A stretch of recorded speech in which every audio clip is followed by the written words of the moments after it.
Baulder, I really don't think this is a good idea. That's because it isn't a good idea, but it still has to be done. Besides, we can't not go through with it.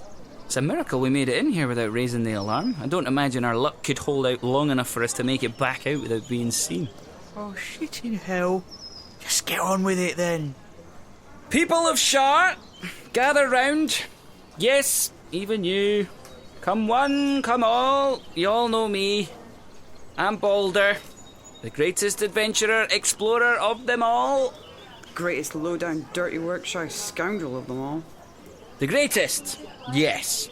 Hammer on the head, my friend.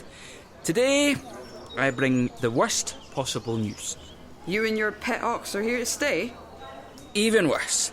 By now, you must have heard of the town discovered by Lawrence Stern. I have to tell you that it's no town at all, but a terrible monster. Liar! Why would I lie? Because you want to scare everyone off so you can keep all the plunder to yourself. Hi, Lauren. Shut up, you. This has nothing to do with plunder, as there is, in fact, nothing to plunder whatsoever. I doubt you'll even find the corpses of the people you left to die in that hellhole. My canaries. I mean my team. What do you do to them? Us? No, we didn't do anything to them. It was the monster. Well, we did scare that fella Jerry a little bit. Shut the hell up, man. Jerry! You killed my Jerry! No, this is a terrible misunderstanding. I mean, Jerry is dead, but we didn't kill him. The buildings came alive and they killed him. Ate him alive, in fact. You expect us to swallow this tripe? Oh, what I wouldn't do for some tripe right now. What the hell is going on here? Sheriff! At last the voice of reason enters the fray. Wait, did I just say that? They say Lawrence Newtown is actually a monster. It can't be, right? I'm already packing up to move over there. They say I ate my Jerry! And the rest of them. And it'll eat anyone who moves in there. Come on, cousin. You can't believe these con artists. This is our chance to start again, away from here. A new town with a new way of doing things, where we can all live happily. What do we do, Sheriff? Those bastards ate my Jerry and they're trying to pin it on some bricks and mortar. Damn it, Sheriff, it's time to move on. Everybody, shut the fuck up!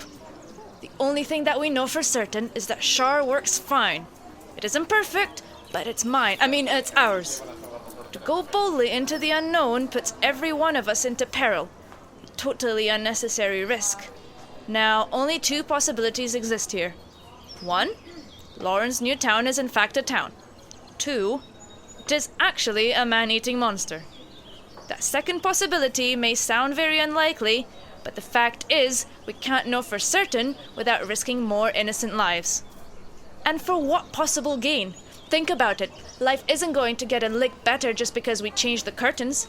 I, for one, don't think the possible gains outweigh the potential dangers, and I am unwilling to risk any more of our precious Jerrys to a totally unnecessary cause. Heaven knows there are precious few enough of them to go around as it is. Also, there is the simple fact that the town was utterly deserted. I ask you, if this new town is so much better than Shar, why does nobody live there? Now, no stranger to making tough decisions for the group, but you know what?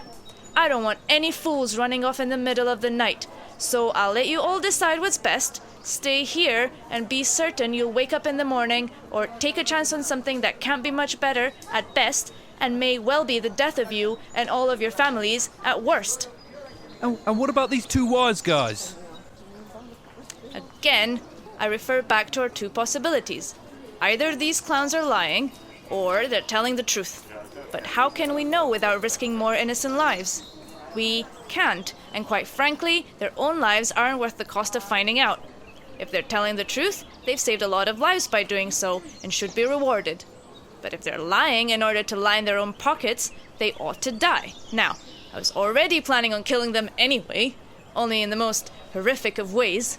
But on the off chance they're being honest for a change, I'm going to be lenient. I shall reward them for their information. Instead of burning them alive, as was the plan, I'm just going to take them out back and shoot them in the head. Can't say fairer than that. Now, where are those idiots? Oh, fuck's sake, was no one watching them?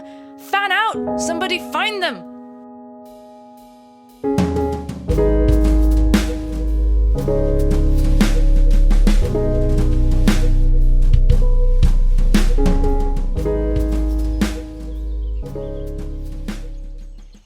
it there, boys. That's far enough.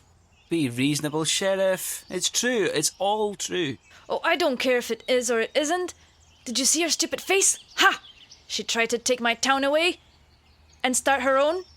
But thanks to your little scaremongering, those peasants will be too shit scared to ever leave. You just cannot write shit like this. But you're going to kill us anyway? Sorry, boys, but you have to die regardless. What if you're lying after all? Come back and tell them it's safe out there. Simply cannot have that. They'll all bugger off, and where will that leave me?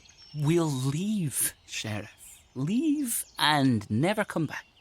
Oh, I know, boys. There ain't no coming back where you're going. And, where would that be? Hell. Let them go, cousin. Piss off, Twinkle Toes. Are you actually aiming that thing at me? You ever have your dreams torn to shreds? I'm in bits. Volatile. I could do anything. Now put your gun down and let them go. You're going to regret this. I don't think so. Now put it down. Good girl. Hear that, boys? That's the sound of a new sheriff in town. How could you? Don't give me that shit. I was born to be a leader, and all these years I've been waiting for my chance. I thought I could do it a better way, make a better town, but you took away my only chance of doing that. And you know what? I thank you for it. You forced my hand, but I should have done this years ago. That's why I'm letting you go this time, but make no mistake. You ever turn up again and I will have your guts for garters. And I mean it. I need new garters. Now piss off, boys. I've got work to do.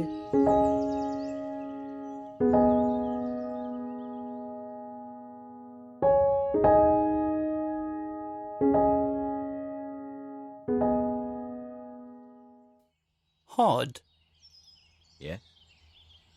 there's something I've been meaning to ask you. Okay.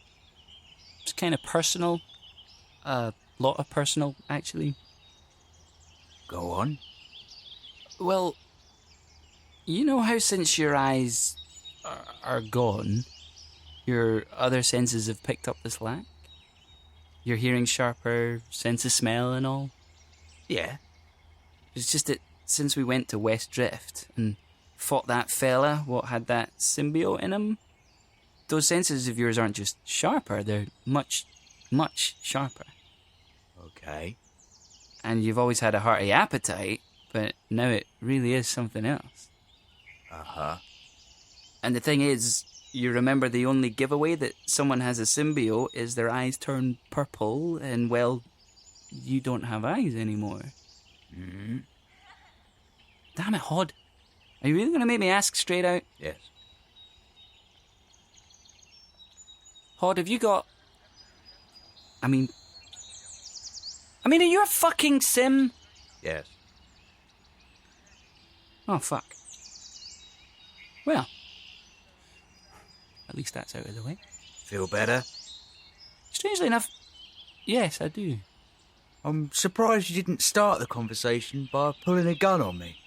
Are you really? No. You don't seem different, though. Not... Like a man-eating monster. That's the one. I won't ask you to believe me, but it is still me in here. Have you been eating people when I wasn't looking? Fuck's sake, Baulder. No, I haven't. But... Remember my old silver tooth? The one you tricked me into ripping out when we fought that sim in Westdrift. Of course. Well, a fragment remained.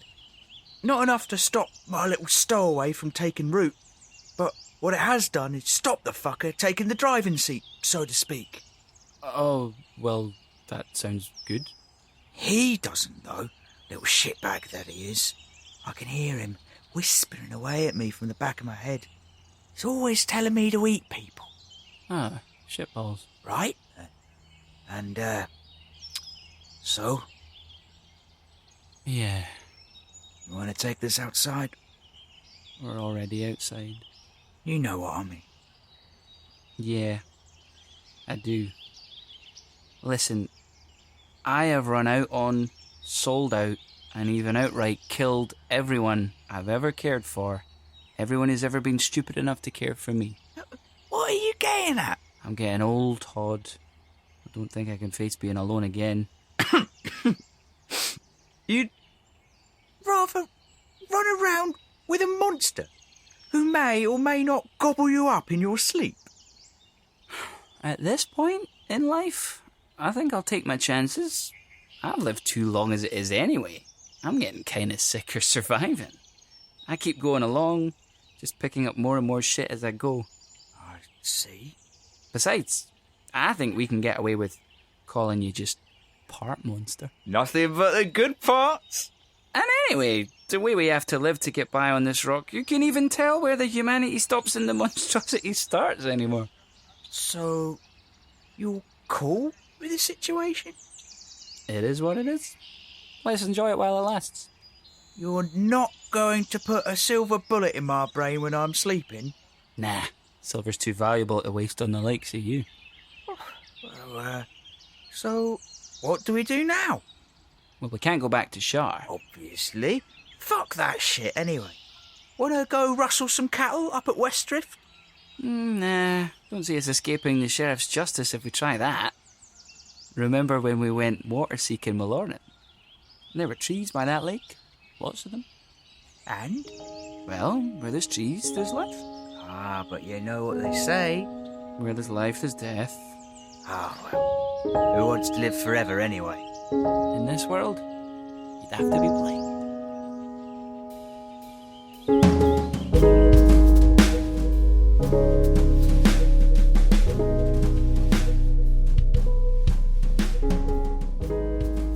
Thank you for listening to the final episode of Journeys in the Dark, Exodus.